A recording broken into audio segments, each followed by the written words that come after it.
Hello guys, welcome to my channel. Sa video natin ito, i-share ko sa inyo kung paano ko naayos yung LED TV namin. Bali, ang problema kasi ayaw mag-on ang TV namin, pero makikita mo umiilaw naman ang standby power niya, yung kulay pula. Normally, naka-steady lang yung standby power ng LED TV. Tapos kapag binuksan mo na ang TV gamit ang remote, magbi-blink na yung red light, then wala na. Sa ibang TV, nagiging green ang kulay pulang ilaw na yan. In any case, nawawala ang kulay pulang ilaw kapag nakabukas ang TV. So, ganyan ang problema ng TV namin. Ayaw mag-on, palagi lang nakapula ang standby power indicator. Kapag ganyan, most likely sa power supply board ang sira niyan. So, una kong ginawa ay visual checking. Nag-check ako kung merong components na nasunog at nag-lose contact, at meron nga ako nakita. Yung isa ay yung fusible resistor na nakakonect sa bulk capacitor papuntang half bridge converter. Ayan, siya yung nakabilog.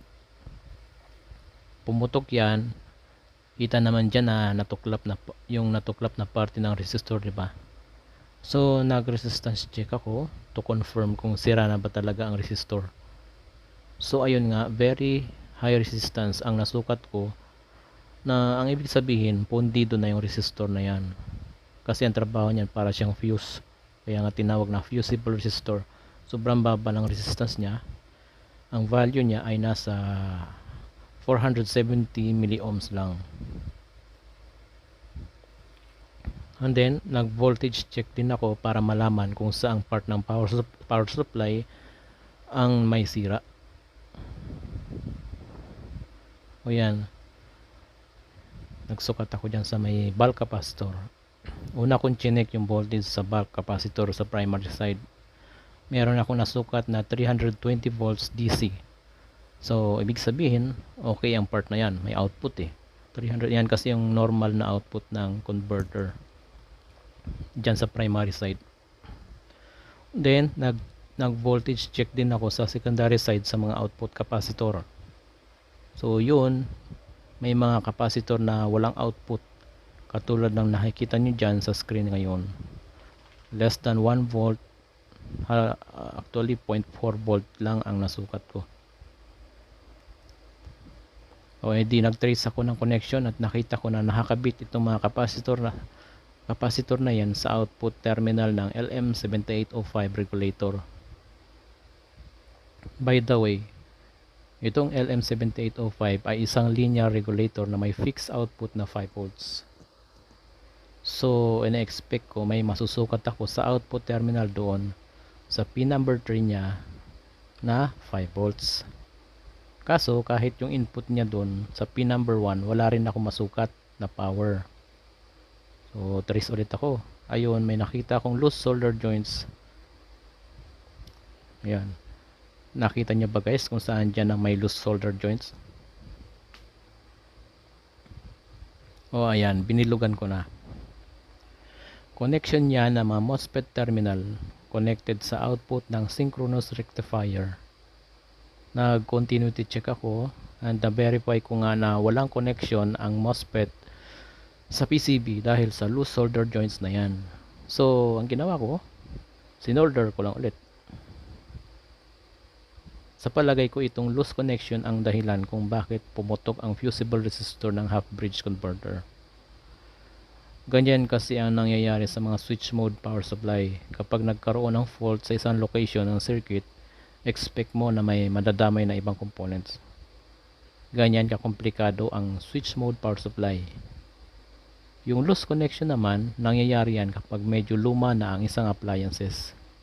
At kadalasan, doon nangyayari yan sa mga PCB location na mataas ang electrical stress sa isang component. Dalawang TV na ang naayos ko na parehong may loose connection dyan sa part na yan ng PCB na gumana ulit nung naayos ko yung loose connection. So, pinalitan ko na rin yung napunding fusible resistor dun sa may bulk capacitor. O yan. O tapos, tinesting ko ulit. Then, ito yung nangyari guys. tingnan nyo, sasaksak ko sa sa kuryente ulit, sasaksak ko, tingnan natin kung okay na siya.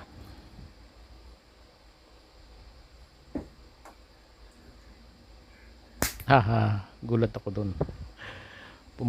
Pumutok ulit yung fusible resistor, guys. Ibig sabihin meron pang ibang fault sa circuit, kaya nag-resistance check ako. So ito yung nasukat ko dun sa resistance across sa input ng half bridge converter, 226 ohms. So bali yung resistor na yan, ang fusible resistor, galing yan doon sa sinukatan natin ng doon sa nakakonect siya doon sa output ng bulk capacitor, yung may nasukatan natin ng 320 volts. Papunta siya doon sa half bridge MOSFET. So siya, ang bulk capacitor ang nagsusupply papunta doon sa MOSFETs, sa half bridge MOSFETs. So kaso, yan nga, 226 ohms ang nasukat natin across doon sa input terminal ng half bridge converter. So expect mo, sa ganyang kababang resistance, puputok talaga yung fusible resistor. Hindi ko nakita yan yung kaya pinower up ko, akala ko okay na. So posible kaya ganyang kababa ang resistance niyan, 226 ohms, kasi posibleng defective na yung half bridge MOSFETs, yung dalawa yun. So tinanggal ko sa board, na-verify ko siya na sira nga yung MOSFET through ohmmeter testing o resistance checking. So pinalitan ko yung dalawang MOSFET, saka pinalitan ko rin yung mica insulator, yan yung kulay puti, yung pinaka insulator, para maganda yung insulation doon sa heatsink. So ngayon testing natin ulit, puputok ulit kaya. Binidyohan ko ulit para panoorin natin. Tingnan natin. Okay, sasaksak ko na sa kuryente.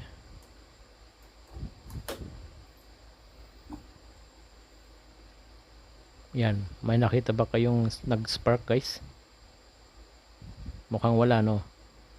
Edi try natin i-on yung TV.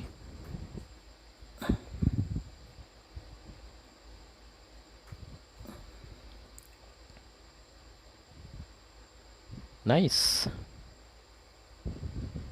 Buhay na ang TV. So ulitin ko lang ang mga tips sa pag-locate sa fault ng sirang TV, guys. Una, visual checking. Check nyo kung may mga sunog na component. Next is check nyo kung may mga loose connection or loose solder joints. Pangalawa, resistance checking. Check nyo kung tama ba ang resistance ng isang component sa location sa PCB. Kapag may nasukat kayong sobrang baba ng resistance below 1K ohm, check nyo kung anong component yun. May mga component kasi na mataas dapat ang resistance, at may mga component din na mababa talaga ang resistance. So check nyo yan para ma-verify. So pangatlo, voltage check or signal tracing. Check nyo yung mga terminal ng electrolytic capacitor, output at input ng IC regulator, tsaka mga diode. So magkakaroon kayo ng idea dyan kung anong dapat na voltage na masusukat nyo dun. Halimbawa sa electrolytic capacitor,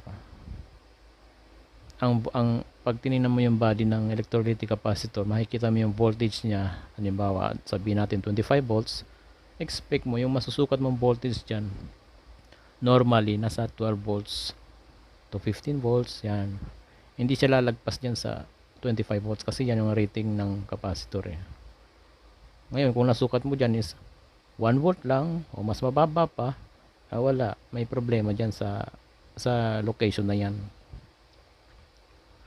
Siyempre marami pang mga components dyan na pwede rin i-check, katulad ng bridge rectifier. Kaso dito sa video natin hindi ko na pinakita na yung pag-check sa bridge rectifier kasi may output naman dun sa bulk capacitor walang magiging output dun sa bulk capacitor kung sira ang bridge rectifier. Yan kasi yung pinaka unang component na dinadaanan ng kuryente. Siyempre galing sa wall yan, AC yan. Papasok siya sa EMI filter o electromagnetic interference filter. Then paglabas sa EMI filter, papasok siya dun sa bridge rectifier para ma-convert yung AC to DC. Then pagkatapos dun, saka siya papasok dun sa sa converter. So ayan guys, yan yung mga tips na pwedeng gawin para malocate mo ang fault sa isang PCB. Sana may natutunan kayo sa video kong ito guys. Comment lang kayo kung meron kayong tanong at sasagutin ko yan. Please click subscribe para ma-update kayo sa iba pang topic na i-share ko dito sa aking vlog. Thank you.